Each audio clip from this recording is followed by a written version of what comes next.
प्रगतिशील लेखक संघ सागर इकाई द्वारा स्मृति विशेष महेंद्र फुसकिले स्मृति साहित्य अलंकरण 2024 प्रख्यात लोकगीत गायक कवि श्री हरगोविंद विश्व जी को प्रदान किया गया।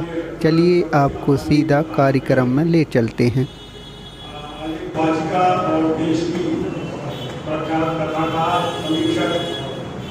हमारे लिए प्रधान होती है और हमारे इस कार्यक्रम की संचालिका और श्रीमती निरंजना जैन वे भी प्रधान चुकी है। मैं एक बार पुनः आप सभी का हार्दिक अभिनंदन वंदन स्वागत करते हुए इस कार्यक्रम की संचालक सम्मानीय श्रीमती निरंजना जैन को आमंत्रित करता हूँ कि वे आए और कार्यक्रम का विधिवत संचालन करें। निरंजना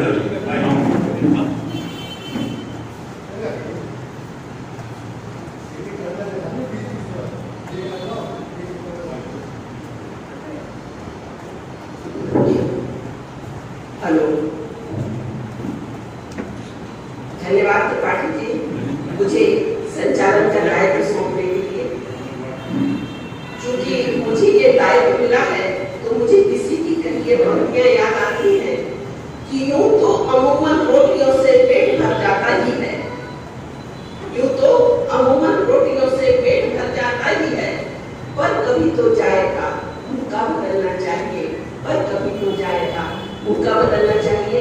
मैं ये बात इस संदर्भ में कह रही हूँ कि इस बार हमारे जो आदरणीय फुसकिले जी की पुण्यतिथि है विशेष, तो उस पुण्यतिथि के अवसर पर यह जो आयोजन हो रहा है स्मृति अलंकरण समारोह, उसके संचालन का दायित्व मुझे सौंपा गया है, मेरा चयन किया गया है। इसलिए मैं फुसकिले परिवार की और सागर की प्रगतिशील लेखक की जो इकाई है उसकी आभारी हूँ, क्योंकि उन्होंने मुझे दायित्व के लायक समझा।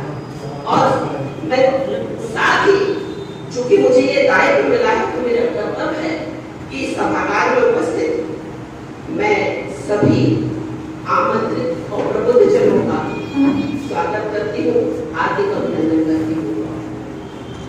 मैं देख रही हूँ कि हमारा यह जो सभागार है आप सभी आमंत्रित जनों की आत्मीयता और उपस्थिति और ऊर्जा से परिपूर्ण है, लेकिन हमारे न मंच अपने अतिथियों के इंतजार में बेकरार है, तो इसकी बेकरारी को, इसके भाव को समझते हुए मैं स्वीकृत करना चाहूंगी। तो सबसे पहले मैं आज के कार्यक्रम का की अध्यक्षता करने का जिन्होंने दायित्व लिया है, बड़े सहज भाव से लिया है, वो है हमारे नगर के वरिष्ठ रचनाकार और वरिष्ठ शिक्षक आदरणीय श्री लक्ष्मी नारायण जी चौरसिया। इनकी अगर बात करें तो प्रबुद्ध होने के बावजूद, एक अच्छे सशक्त रचनाकार होने के बावजूद इनके शिक्षा की खासियत है रही कि इनके पढ़ाए हुए विद्यार्थी देश तो ठीक विदेशों में भी उच्च पदों पर विराजमान है। मेरे संस्था के अध्यक्ष आदरणीय त्रिपाठी जी से अनुरोध है कि वे उन्हें ससम्मान तक लाएं।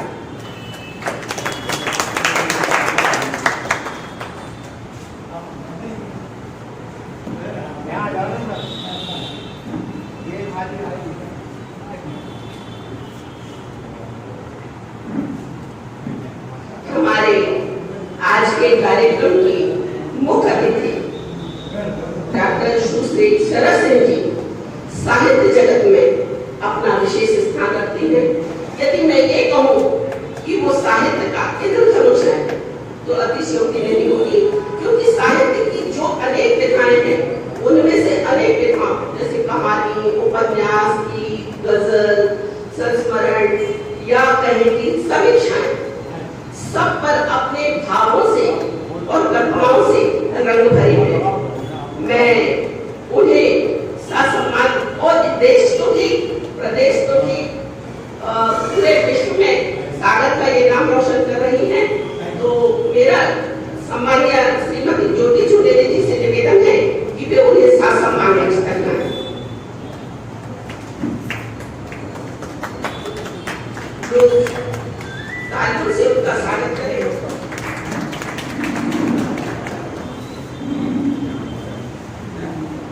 प्रगतिशील लेखक समिति सागर इकाई के अध्यक्ष या कहें कि मुखिया वर्तमान में आदरणीय टीकाराम जी त्रिपाठी रुद्र, जो कि एक वरिष्ठ रचनाकार होने के साथ ही ऐसे शिक्षक रहे हैं जिन्हें राष्ट्रपति पुरस्कार से सम्मानित किया गया है, जिनकी अध्यक्षता में प्रगतिशील लेखक समिति इकाई निरंतर ऊंचाइयां पा रही है और आगे बढ़ रही है। मैं उन्हें ससम्मान स्वयं मंच पर आमंत्रित करती हूँ, वो आए और मंच पर अपना स्थान ग्रहण करें। और अब मैं आज के कार्यक्रम के जो सम्मानित अतिथि हैं, जिन्हें की साहित्य अलंकरण से सम्मानित किया जाना है, वो है हमारे नगर के वरिष्ठतम शिक्षक और साहित्यकार, रचनाकार, लोकगीत गायक। ऐसे शिक्षक रहे हैं ये कि जिनकी ज्ञान ज्योति ने अनेक दीपों को रोशन किया है और लोक गायन के क्षेत्र में इनकी मधुर व बुलंद आवाज सिर्फ मंचों तक ही नहीं गूंजी, बल्कि HMV के रिकॉर्डों में ढलकर हद अजीज बनी। अगर ये कहें कि इन्होंने अनेक लोकगीतों का भी सृजन किया है और आशु कवि भी रहे। आशु कवि होना अपने आप में बहुत महत्वपूर्ण बात है कि जब कोई व्यक्ति तुरंत आपको देख के आपके लिए कुछ पंक्तियां आपके व्यक्तित्व पर लिख दे तो बहुत बड़ी बात होती है। ऐसे बहुआयामी प्रतिभा के धनी हमारे वरिष्ठ लोक गायक, शिक्षक और आज अलंकरण, साहित्य अलंकरण से सम्मानित होने वाले आदरणीय गुरु जी, जिन्हें हम सब बड़े स्नेह से कहते हैं, विश्व जी को मैं इस मंच पर ससम्मान निवेदन करती हूँ तो पधारे और कुछ बैठे से निवेदन है कि गुरु ने ससम्मान मंच करना।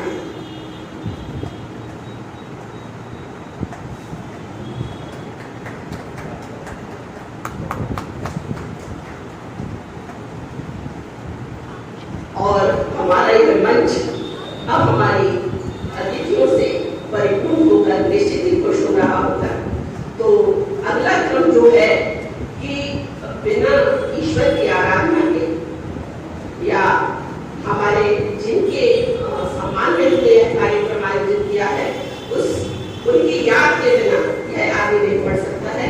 तो जैसा कि आप सभी को विदित है कि आज का यह साहित्य अलंकरण जिनके नाम पर दिया जा रहा है, वे हैं सागर नगर के की जो प्रगतिशील लेखक समिति इकाई स्थापित हुई उसके संस्थापक रहे और प्रथम अध्यक्ष भी रहे। उसके मार्क्सवादी विचारधारा के पोषक और समर्थक रहे। वकील होने के बावजूद आपने मजदूरों के हित के लिए ही हमेशा कानून का सहारा लिया।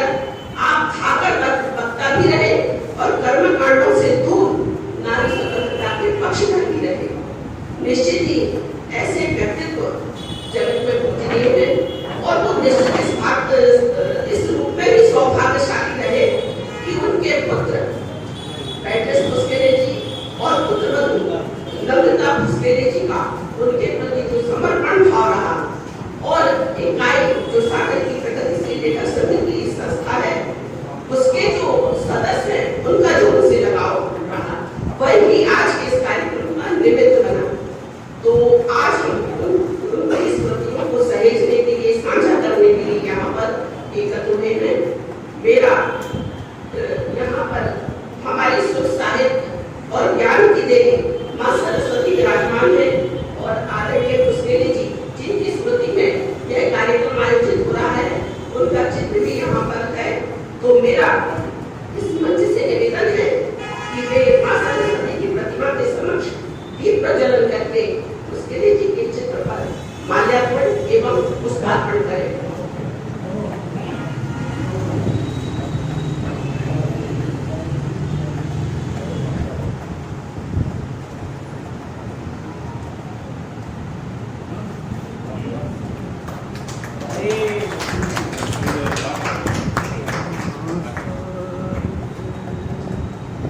और मेरा इस सदन में उपस्थित सभी साहित्यानुरागी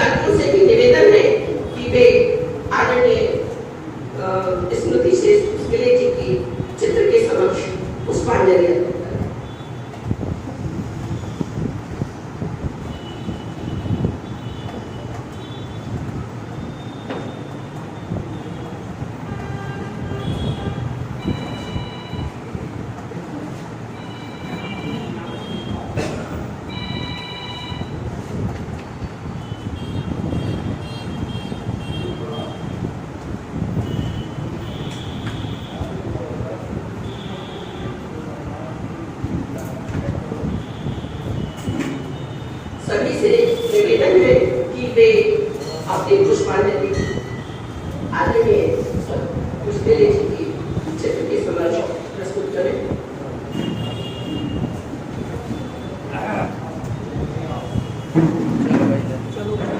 अतिथियों का स्वागत और सम्मान भारतीय संस्कृति और परंपरा रही है।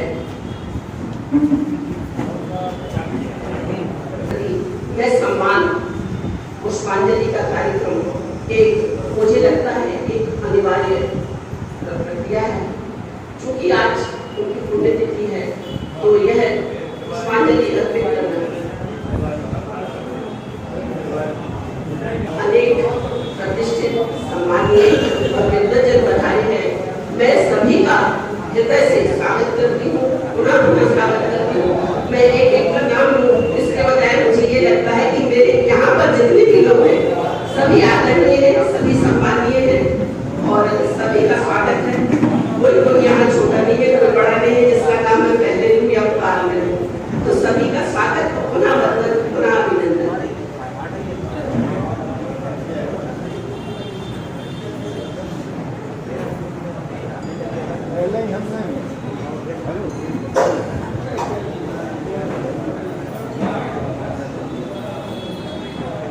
पेट्रिस भाई की अगर बात करें तो वो अपने पिता के कर्तव्यों को पिता ने जो उनको संस्कार दिए हैं उन संस्कारों को आगे बढ़ा रहे हैं।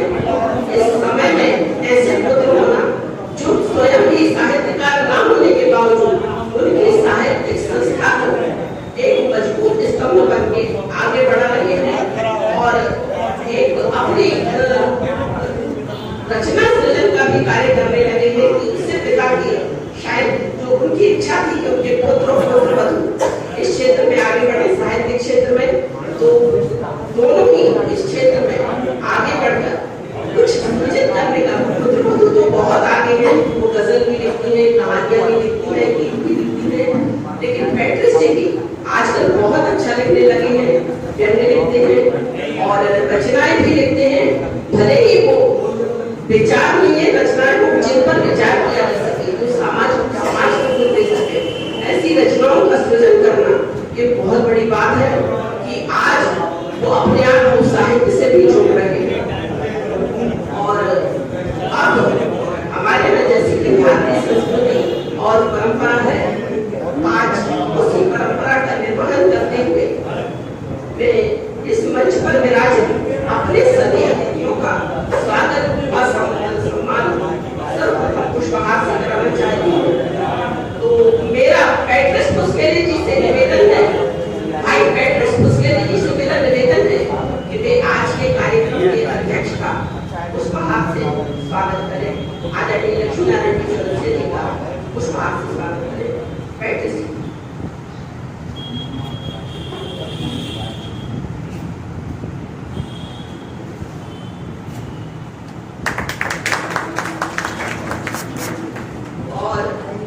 मेरा सुश्री सुमन चुंडेली जी से विनम्र आग्रह है कि वो हमारे आज के कार्यक्रम की मुख्य अतिथि डॉक्टर सुश्री शरद सिंह जी का पुष्पहार से स्वागत करें।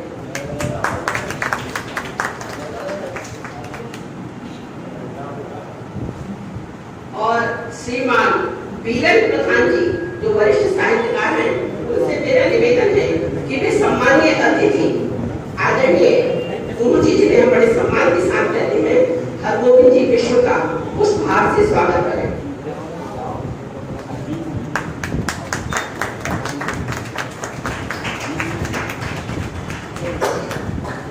और अगर अरुण दुबे जी से मेरा निवेदन है कि वे संस्था के अध्यक्ष आदरणीय टीकाराम जी त्रिपाठी जी का पुष्पहार करें।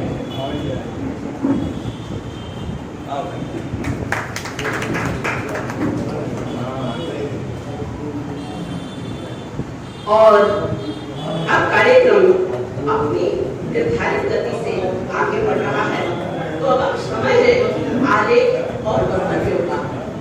तो निश्चित ही संस्था में कुछ ऐसे वरिष्ठ सदस्य हैं कि जिनके विचार, जिनकी अनुभूतियां वो चाहते हैं कि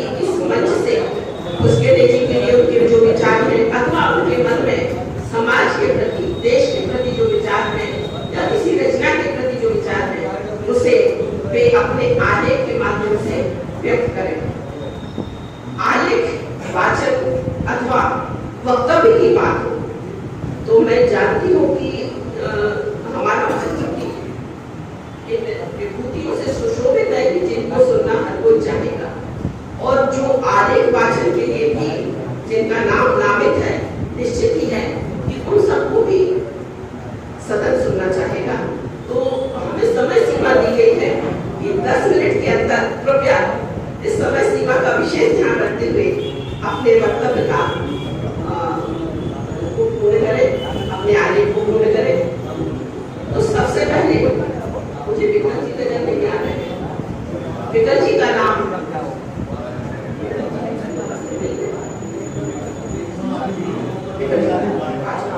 तो सर्वप्रथम मैं डॉक्टर गजानन जी सागर को उनके आलेख वाचन के लिए इन पंक्तियों के साथ, जो कि हिंदी, उर्दू और बुंदेली के शायर भी हैं, हस्ताक्षर हैं और वरिष्ठ रचनाकार हैं, प्रोफेसर रहे हैं कॉलेज के, मैं उन्हें इन पंक्तियों के माध्यम से आलेख वाचन के लिए आमंत्रित कर रही हूँ। चले बेटी का उनका सिद्धांत है, तो उनके सिद्धांत को देखते हुए मैं इन पंक्तियों के माध्यम से आमंत्रित कर रही हूँ। इस सफर में पुष्प में उम्मीद जागी, परों में लौट आए हौसले में। सफर में पुष्प में उम्मीद जागी, परों में लौट आए हौसले हैं। फिसलती जिंदगी के दरमियान हम सफर में क्या ठहरने के लिए है, फिसलती जिंदगी के दरमियान क्या सफर में ठहरने के लिए है। तो ये जो कभी नहीं ठहरेंगे, जो कभी नहीं ठहरते हैं, ऐसे सशक्त हस्ताक्षर आदरणीय डॉक्टर गजानन जी सागर को मैं उनके आलेख वाचन के लिए आमंत्रित कर रही हूँ।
इस आयोजन में सम्मान हुआ है,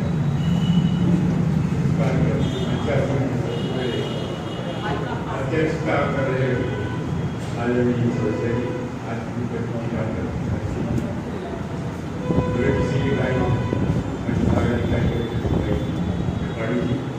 आज इनका सम्मान हुआ है, आज की बड़े हुआ है और आज की संचालन कर रही है और सभागार में बैठे हुए सभी विद्वान आप सबको नमन करते हुए मैं प्राय आज भी कभी पढ़ता नहीं, मुझे इतना याद है, लेकिन त्रिपाठी जी ने कहा कि समय सीमा को देखते हुए आपको पढ़ देंगे ताकि आप विषयांतर न हो और आगे न बढ़े। हालांकि अभी मैंने कहा था कि आप आलेख छूटिया है, आपको उठा के बोलना है।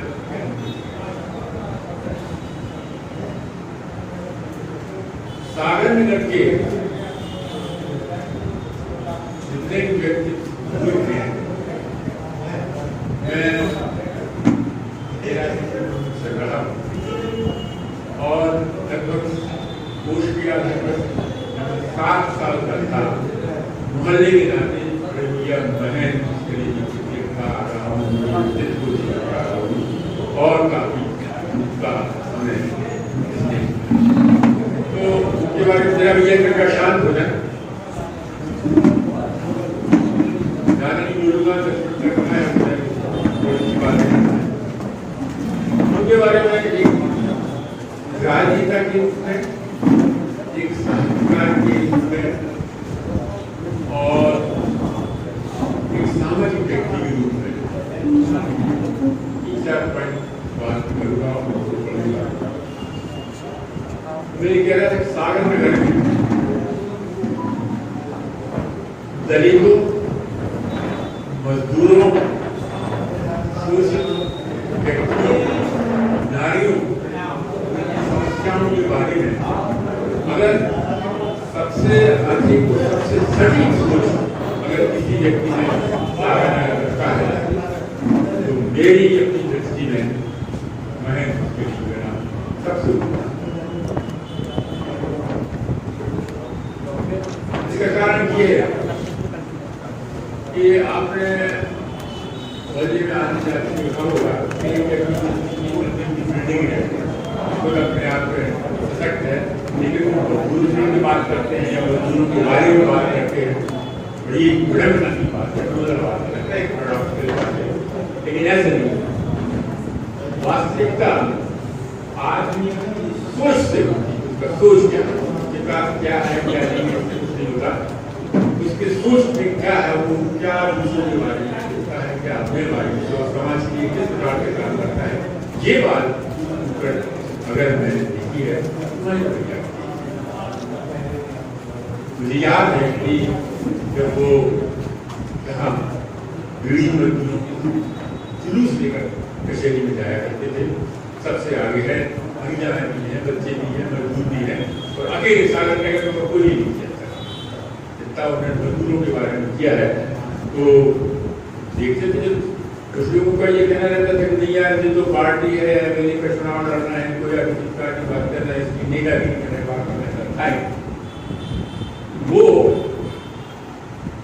मजदूरों को, दलितों को, शोषितों की मांग को शासन तक पहुंचाने का कार्य करते होते हैं। कुछ लोगों ने ये भी कहा मुझसे क्या वो वकालत करते हैं, तो वकालत के लिए अच्छा प्लाट मिला करते हैं, तो जो उनकी इनकम होती है उनके यहाँ से नहीं है। मजदूर के बाद पैसा लेने के लिए बस क्या काम जो एक वकील की फीस दे सकते, लेकिन उनके सैकड़ों जो करते हैं वो फ्री ऑफ कॉस्ट। थोड़ी सी चर्चा के बाद मैंने कहा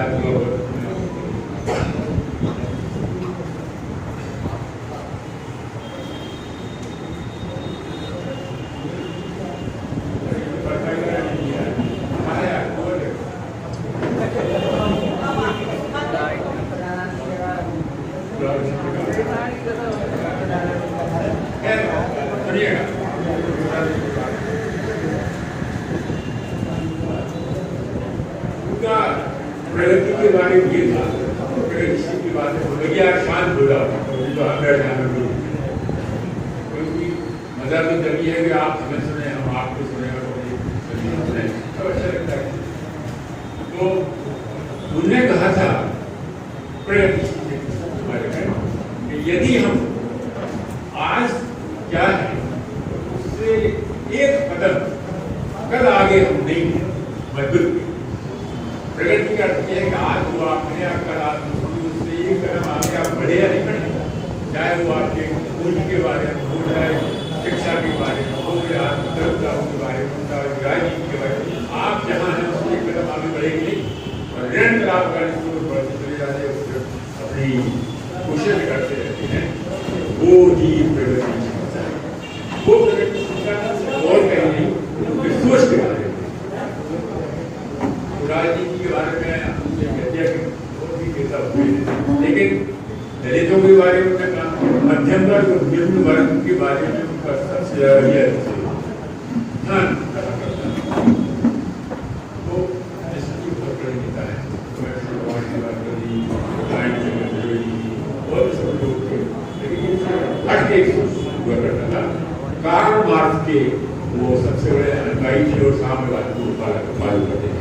आपने देखा समाजवाद, साम्यवाद, पूंजीवाद में अंतर है, ये लोग पूंजीवाद जो अर्थव्यवस्था है उसमें पूंजी की ही बात है, के अंदाजा लगा लो, अगर मेहनत का काम मजदूर से किया जाए और उसकी मजदूरी जो भी श्रम है उसको खरीद करके हम हमारी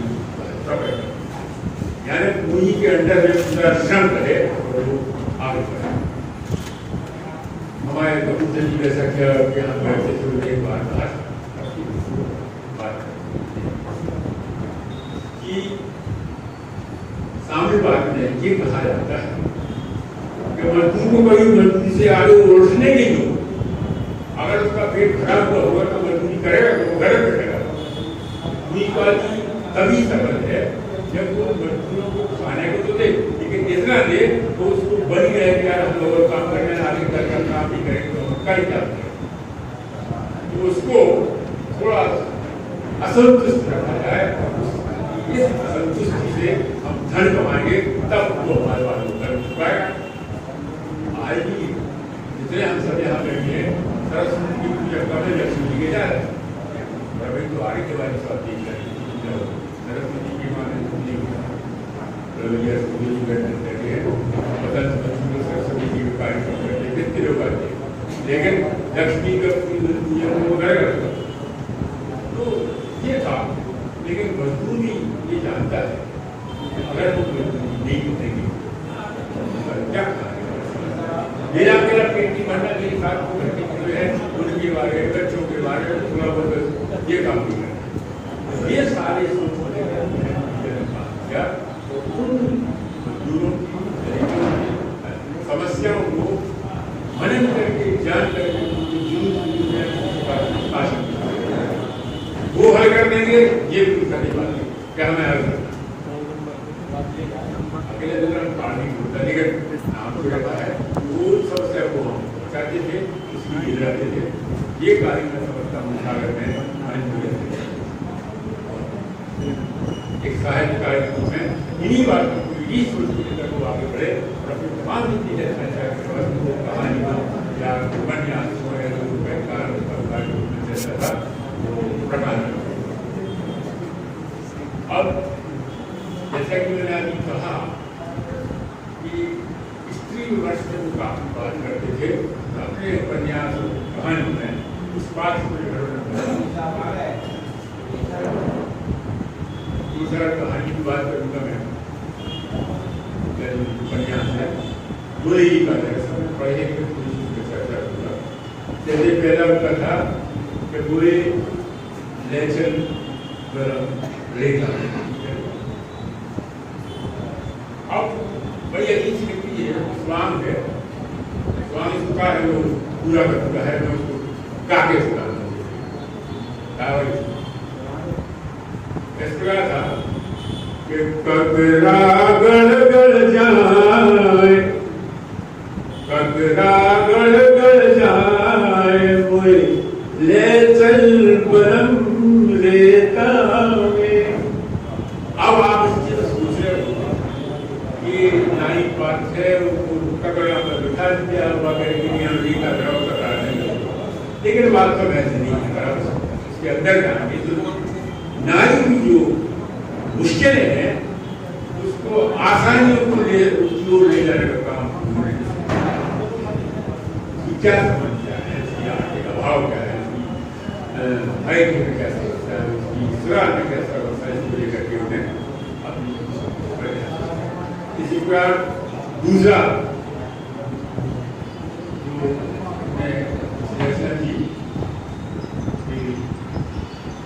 करता है ये भी मुझे घंटी का एक्सप्लान है और मैं उसकी लाइन सुनाता हूँ।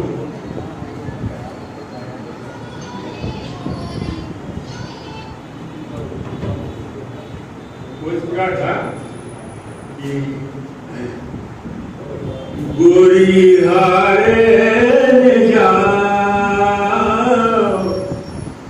गोरी हारे जाओ, पीपल के पत्ता में देवता। ये स्वामी मेरी लाइन है। तो पीपल की पत्ता आज भी आप देखिए, अगर हिंदू धर्म में से सबसे ज्यादा जो वृक्ष दिए जाते हैं जो पीपल जबट वृक्ष, बट की पूजा होता है, नारियल की पीपल का प्रयोग है, उनका वास होता है। मैं के बाद में चक्कर लगाया तो यहाँ पर बहुत तो वहाँ भी इन्होंने मना किया है कि बिहार के लाभ, लेकिन वास्तव में ये नीरीवल की समस्या है। पीपल की पत्ता की जगह केस हाँ भैया आ जाओ, हाल में बैठे आ जाइए। हाँ नंदन भैया बैठा आ जाइए। हाँ गाय के खिलाफ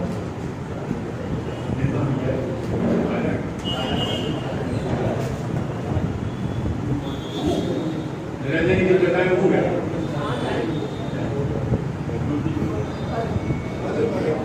तो ये था कि इसमें बीड़ी मजदूरों की क्या बनाती है और उनकी आप सत्ता वालों के यहाँ जाती है तो आज चढ़ाई में चली जाती है, कहाँ से चौका रह गए, ये समस्या उनका की चर्चा की। और जो मैं चर्चा करना चाहूँगा कि मैं तो सही कर देंगी ये बात में होली में गाया जाने वाला गीत है और इसमें नाटक चर्चा ये है पूरा जो भाग में गाई जाती है वो ये है कि मैं तो सही कर में दूरी पिया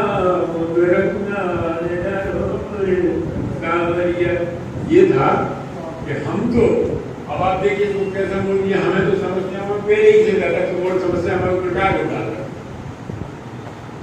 अब की कहानियां पढ़ाई है और उपन्यास है पूरी बात उसने आई तो उसमें यही है कि हम तो पहले से समस्या करते हैं वो अगर हल कर ठीक है हमारे क्या वापस का छोड़ रख जाके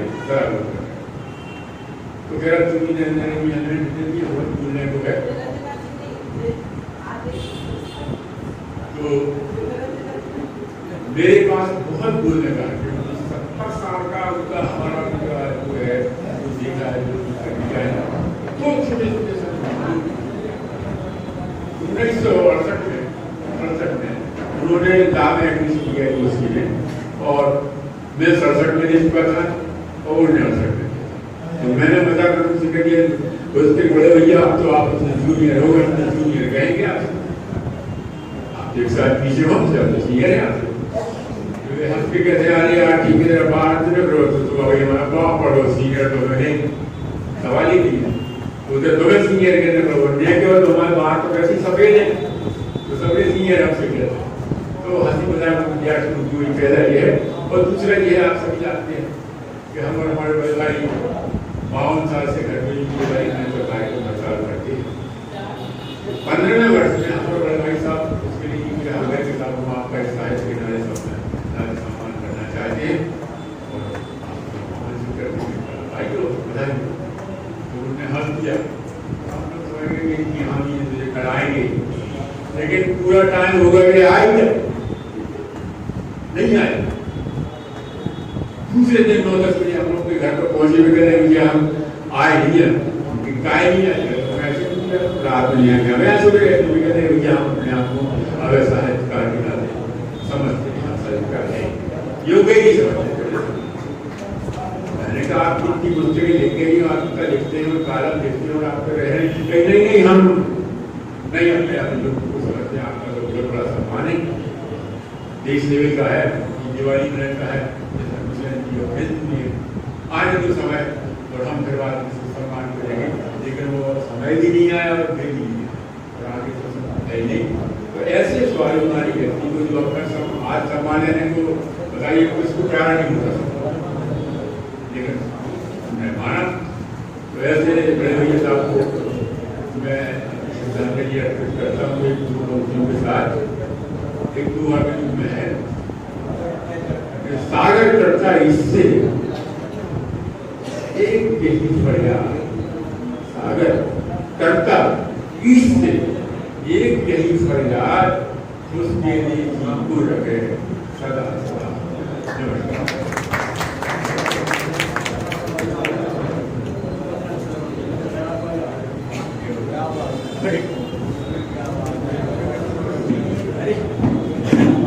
निश्चित ही भोसलेले जी ऐसे व्यक्तित्व हैं कि जिनके बारे में अगर एक एक व्यक्ति बोलना चाहे तो बोल देंगे, पर निश्चित है कि ऐसे व्यक्तित्व के बारे में बोलना भी है और हमें समेटना भी है। तो आलेख वाचन के लिए संस्था के जिन वरिष्ठ सदस्य का नाम है वो है भाई कैलाश तिवारी जी बेकर। वो इस समय सभागार में आ चुके हैं और मेरा भी उनसे निवेदन है कि वो अपनी समय सीमा 10 मिनट का ध्यान रखें। मैं उन्हें इन दो पंक्तियों के माध्यम से सादर आमंत्रित कर रही हूँ कि रखते हैं जो हवाओं से लड़ने का हौसला, रखते हैं जो हवाओं से लड़ने का हौसला, चलते हैं वो चिरागी बागपन के साथ, चलते हैं वो चिरागी बागपन के साथ।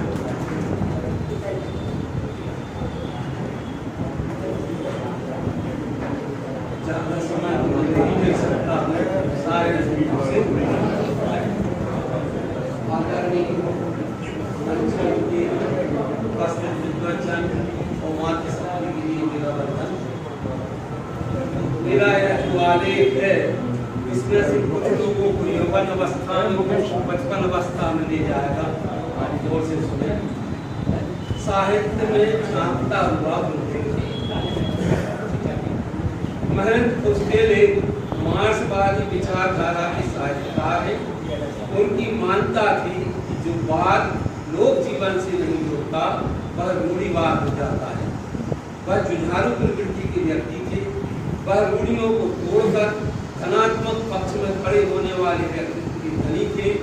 उनके लेखन में बुंदेली अंचल का सांप्रदायिक सौहार्द, प्रेम, त्याग और जनहित संघर्ष की गाथा के चित्र दर्ज है। उनके लेखन में मूल्यों और विचारों की एकता है। यह उनके निबंधों को पढ़ने से स्पष्ट होता है। बुंदेली अंचल शिक्षा के क्षेत्र में उपेक्षित था। प्राथमिक शालाएं भी नहीं थी। विद्यालय और विश्वविद्यालय के स्वप्न की बात थी। भोसलेले जी ने दो विभूतियों का स्मरण करते हुए लिखा है। ऐसे समय में पंडित गणेश प्रसाद वर्णी ने बुंदेलखंड में सार्वजनिक पाठशालाएं जनता से दान लेकर स्थापित की। इस तरह उन्होंने दलित, पिछड़े, अज्ञानी बुंदेलखंड में शिक्षा का प्रथम दीपक जलाकर रखा। शिक्षा का जो दीपक पंडित गणेश प्रसाद वर्णी ने प्रज्वलित किया था उसे एक प्रकाश स्तंभ में परिवर्तित सन 1946 में सागर नगर में डॉक्टर हरी सिंह गौर ने जीवन भर की संपूर्ण कमाई देकर सागर विश्वविद्यालय की स्थापना की। धर्म में प्रथा बनकर आई हुई रूढ़ियों का विरोध भारतवर्ष में कई क्षेत्रों में मनीषी विद्वज्जनों द्वारा समय समय पर किया गया। फलस्वरूप अमानवीय प्रथाएं जैसे सती प्रथा, बाल विवाह, पशु बलि बंद हुई और विधवा विवाह शुरू हुई। तो पशु बलि प्रथा सागर जिले में भी थी। यह जानकारी हमें भुज जिले के एक लेख से मिलती है। रानगढ़ देवी मंदिर में पशु बलि प्रथा थी जिसका विरोध सागर के रामचंद्र शर्मा वीर ने किया था। उन्होंने इसके विरोध में महीनों आमरण अनशन का इतिहास बनाया था। उन्हें समाज के सभी वर्गों का समर्थन प्राप्त था। फलतः पशु बलि प्रथा बंद हुई। उसके लिए भी अफसोस व्यक्त करते हुए कहते हैं कि साहूलाल जैन गड़ापुर का पुलिस थाने पर स्वराज का तिरंगा फहराने के संग्राम में पुलिस की गोली से मौके पर शहीद हो गए थे।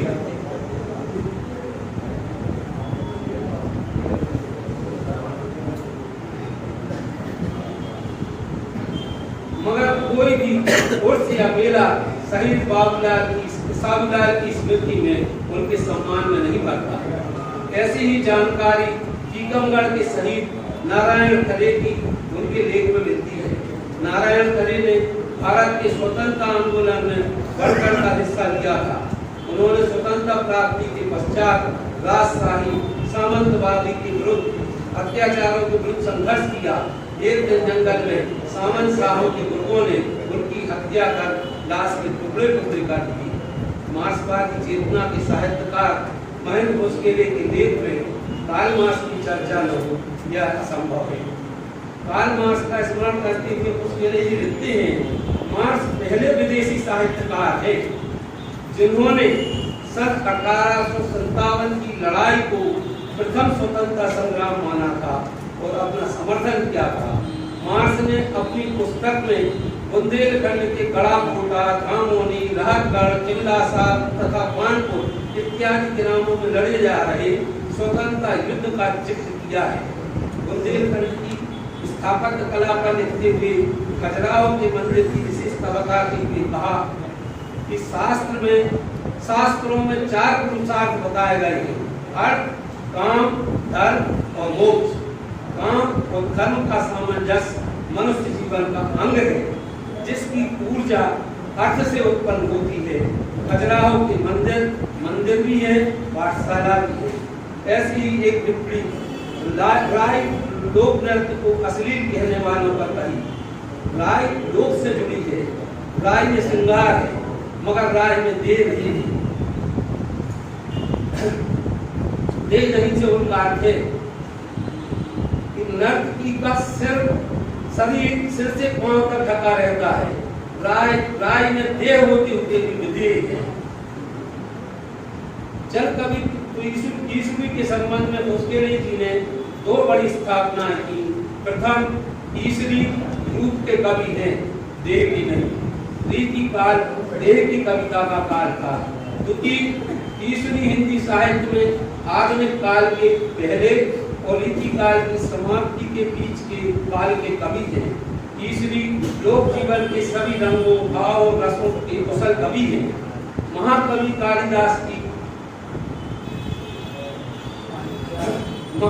कालिदास की अनेक रचनाएं और उद्यान श्रृंगार में डूबी हुई हैं। तब हिंदी के समीक्षकों द्वारा ईसरी की कविताएं के लिए प्रवेश निषेध की तख्ती केवल लटकाई गई है। कालिदास, विद्यापति, जनक घनानंद उसी दोष के कारण क्षम्य है और महान है। ईसरी गण है और देव।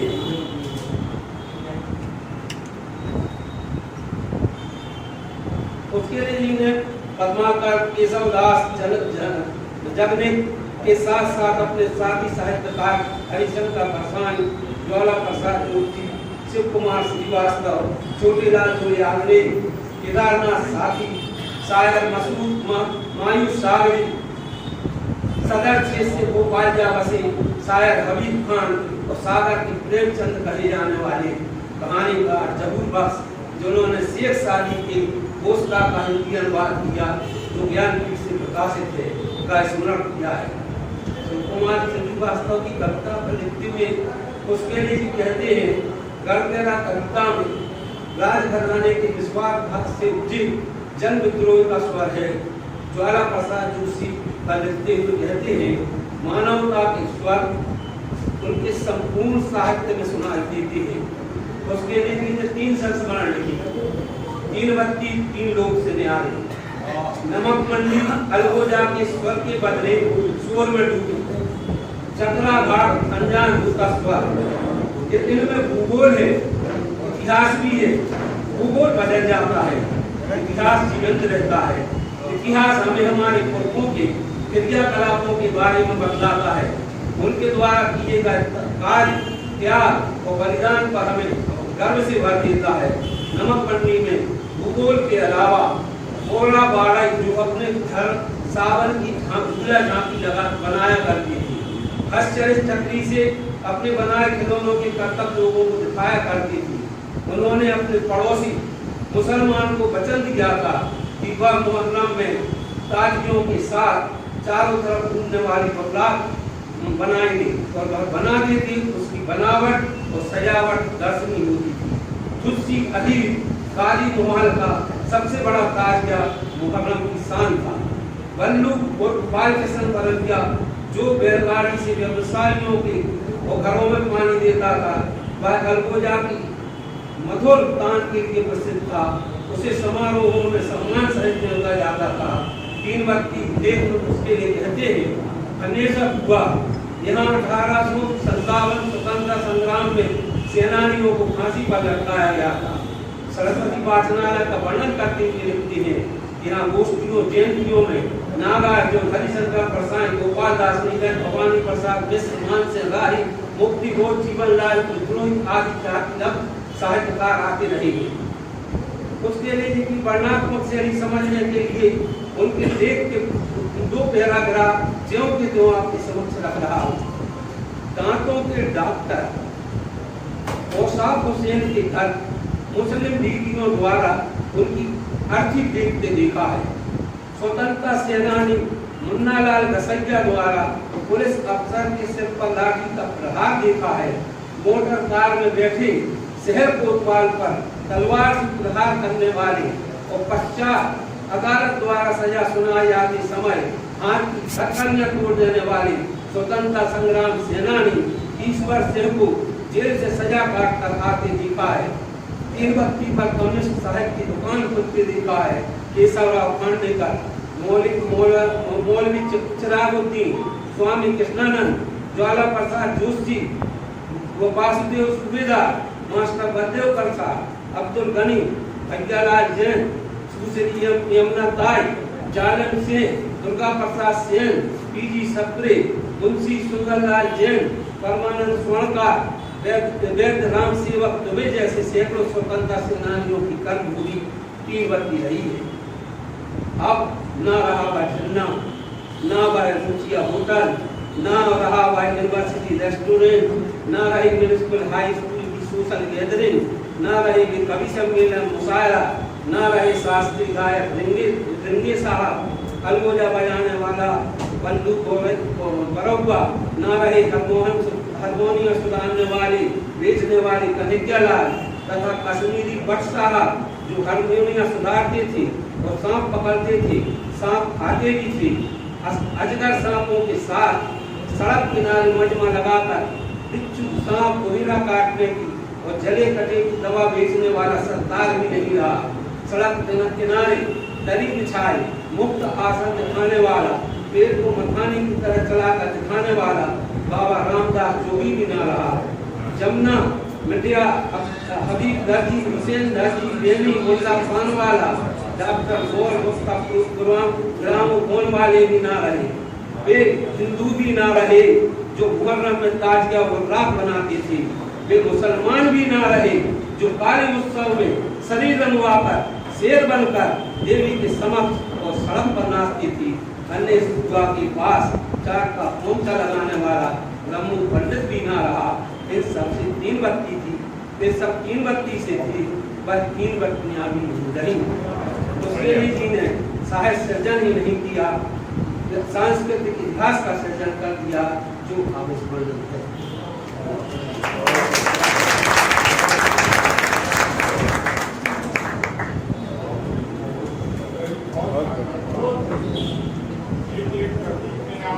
बधाई भाई विठल जी को, जिन्होंने पुष्केले जी की पहली दृष्टि जो समाज के हर एक वर्ग पर पड़ी, चाहे वो स्वतंत्रता सेनानी हो अथवा खोमचे वाले हो या इतिहास हो या कुछ भी हो, मतलब ऐसा कोई कोना नहीं रहा जहाँ पुष्केले जी ने दृष्टिपात न किया हो और अपने साहित्य में उसको लेख न किया हो। निश्चित ही यह आलेख बधाई के लायक है। और अब मैं संस्था के अध्यक्ष आदरणीय टीकाराम जी त्रिपाठी रुद्र को उनके वक्तव्य के लिए आमंत्रित कर रही हूँ। वो वक्तव्य के लिए भी स्वतंत्र हैं और अध्यक्ष संस्था की उद्बोधन देना चाहे अपनी संस्था के बारे में जो भी बताना चाहे उसके लिए स्वतंत्र है। मैं उन्हें इन पंक्तियों के माध्यम से आमंत्रित कर रही हूँ कि हमने उन धुंध हवाओं में जलाए थे चिराग, हमने उन धुंध हवाओं में जलाए थे चिराग, जिन हवाओं ने उलटती हैं दिशाते अक्सर, जिन हवाओं ने उलटती हैं दिशाते अक्सर। ऐसे सशक्त हस्ताक्षर टीकाराम जी त्रिपाठी रुद्र को मैं आमंत्रित कर रही हूँ। धन्यवाद नरेंद्र जी, और अच्छा संचालन का पहले मैं ऐसा मानता हूँ। लेकिन सबसे पहले हमारे सभागार में कुछ लोग पधारे हैं तो समय नहीं थे जिसमें नरेंद्र जी ने अतिथियों का सम्मान किया था, तो मैं उनको नामांकित करते हुए कुछ लोगों के नाम मैं ले रहा हूँ।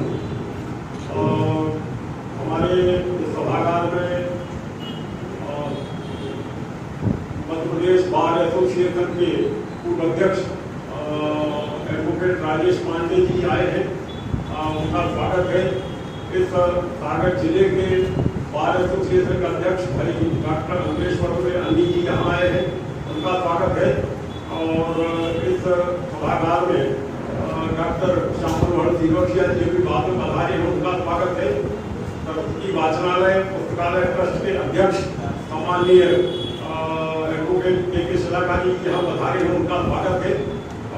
उनके पूर्व सचिव सम्माननीय पंडित सुखदेव तिवारी जी हमारे बीच उपस्थित हो गए थे, उनका स्वागत है। और दो पंडित हमारे बीच में मौजूद हैं, एक पंडित डॉक्टर भुवनेश्वर तिवारी जी और दूसरे पंडित डॉक्टर वासुदेव प्रसाद द्विवेदी जी हमारे बीच में है, उनका स्वागत है। और श्रीमद् भागवत को संपूर्ण मूल पाठ को जिन्होंने अपना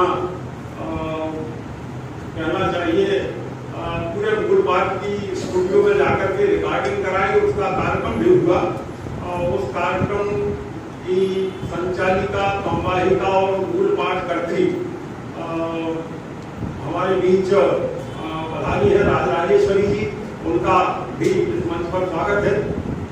बहुत सारे चेहरे मुझे दिखाई दे रहे हैं और विश्वविद्यालय के डॉक्टर GL पुरकामलेकर जी हमारे बीच पधारे हैं, उनका स्वागत है। मैं स्वागत के क्रम में और सभी जिनके नाम नहीं ले पाया उन सभी का अभिनंदन है, हार्दिक स्वागत है, वंदन है। बहुत अच्छी बातें सम्माननीय मुख्यमंत्री जी के विषय में अभी तक कही जा चुकी हैं और मैं बहुत ज़्यादा नहीं बोलूँगा। आलेख जरूर मैंने लिखा है और वो 2-2.5 वर्ष का है, लेकिन उसे मैं वाचन नहीं करता, समय बढ़ रहा है। 1-2-3 मिनट में अपनी बात कहूँगा। जैसा भी डॉक्टर गदाधर सागर साहब ने कहा था कि उनके जो उपन्यासों के शीर्षक हैं वो सारे के सारे हमारे बुंदेलखंड के जो गाए जाने वाले गीत हैं या आह्वान है उनसे लिए गए। और उन शीर्षकों के पीछे सबसे महत्वपूर्ण बात है कि बुंदेलखंड है। और वह बुंदेलखंड जहाँ अब आज के समय में तो वह भी बड़ा आपको देखने को नहीं मिल रहा होगा। आप पड़ोस में घरों में सूपा दिए और या पुरुष स्त्रियाँ बच्चे या सरकारों की खुली हुई दुकानें, बीड़ी व्यवसाय सागर में तो लगभग समाप्त प्राय है। और अभी इस विषय में आप लोगों को सुना होगा, अखबारों में पढ़ा होगा कि जब हमारे यहाँ तो हमारे प्रदेश के मुख्यमंत्री डॉक्टर मोहन यादव जी आए थे, उनके आने के पहले शहर के विधायक शैलेंद्र जी ने इस बात पर चिंता जाहिर की थी कि सागर में जो मूल रूप से बीड़ी उद्योग और अगरबत्ती उद्योग था वो लगभग अंतर्प्राय हो चुके हैं। उनका एक तरह से पुनर्वास करने की आवश्यकता है, उनको पुनः प्रारंभ करने की आवश्यकता है, क्योंकि निरक्षर जनता बहुत है। मैं एक बात और कहूँगा, हालांकि हमारे शहर में राज्य का विश्वविद्यालय खुल गया है, लेकिन डॉक्टर हरि सिंह गौर ने जो विश्वविद्यालय खोला था वह विश्वविद्यालय इसलिए खोला था कि उसमें हमारी गरीब जनता पढ़ सके और जो कहना चाहिए 3rd क्लास स्टूडेंट्स हैं वो भी उसमें प्रवेश ले सकें। लेकिन केंद्रीय विश्वविद्यालय बन जाने से वह सारी की सारी जो शहर के आस पड़ोस के बुंदेलखंड के लोगों को बच्चों को मिलने वाली जो सुविधाएं थी वो सारी सुविधाएं क्षीण हो गई, क्योंकि अब केंद्रीय विश्वविद्यालय में जो परीक्षा होती है वह अखिल भारतीय स्तर की परीक्षा होती है और परीक्षा में जो विद्यार्थी प्रावीण्यता अर्जित करते हैं उनको वहाँ प्रवेश मिल पाता है। और राज्य स्तरीय विश्वविद्यालय खुल गया है तो उससे क्या लाभ होता है, किनको लाभ होता है भविष्य में देखा जाएगा कि वह विश्वविद्यालय उसकी शुरुआत भी नहीं हुई है। तो एक बात भी भाई कैलाश शिवाजी विकल्प ने आलेख में कही थी, वह कही थी पूज्य गणेश प्रसाद जी वर्णी के विषय में। गणेश प्रसाद जी वर्णी ने उस जमाने में बहुत सारी पाठशालाएं खोली, बहुत सारे विद्यालय उन्होंने प्रारंभ किए और जो काम महाराष्ट्र में महात्मा फुले ने और सावित्री फुले ने जो काम किया था वह काम गणेश जी ने हमारे यहाँ किया। लेकिन एक बात मैं जरूर कहूँगा, वो ये कि वाणी जी ने मोरा जी में संस्कृत विद्यालय की स्थापना की थी, जिसे वहाँ के कालांतर में जो समिति के प्रभारी हुए उन्होंने उसको बंद कर दिया। अब वहाँ संस्कृत विद्यालय नहीं है, साधारण विद्यालय है। मैं इस विषय में जैन समाज के 2-3 लोगों से इस बात को कह चुका हूँ। हो सकता है कभी मेरी बात सुनी जाए कि सागर में संस्कृत विद्यालय धर्मश्री और दूसरा संस्कृत विद्यालय मोराजी, तीसरा संस्कृत विद्यालय स्कूल दर्शन सिद्धांत विद्यालय गोपालगंज, ये संस्कृत विद्यालय हुआ करते थे। और अब मोराजी का संस्कृत विद्यालय बंद होने से क्षति जो है वो क्षति जैन समाज को ज्यादा होना है, क्योंकि पुराने जो ग्रंथ हैं वो सारे के सारे ग्रंथ या तो संस्कृत में है या अपभ्रंश में है या पाली या प्राकृत में है। तो उनको पढ़ने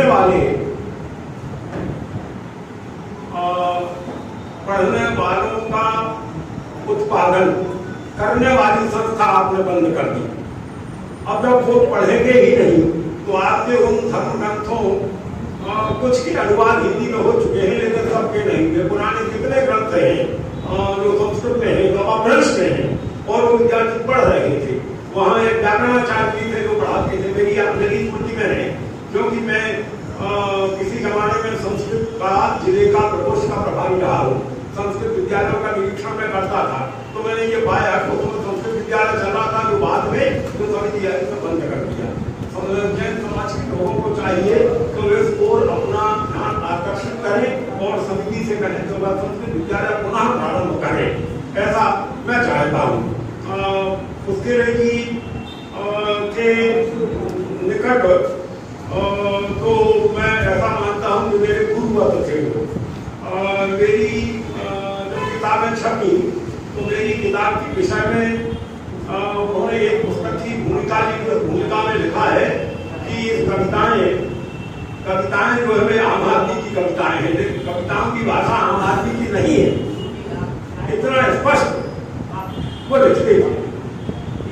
मेरी कविताओं की किताब की भूमिका में उन्होंने लिखा है, फिर से दोहराता हूँ कि कविताएं आम आदमी के दुख दर्द की कविताएं हैं, लेकिन उन कविताओं की भाषा आम आदमी की भाषा नहीं है।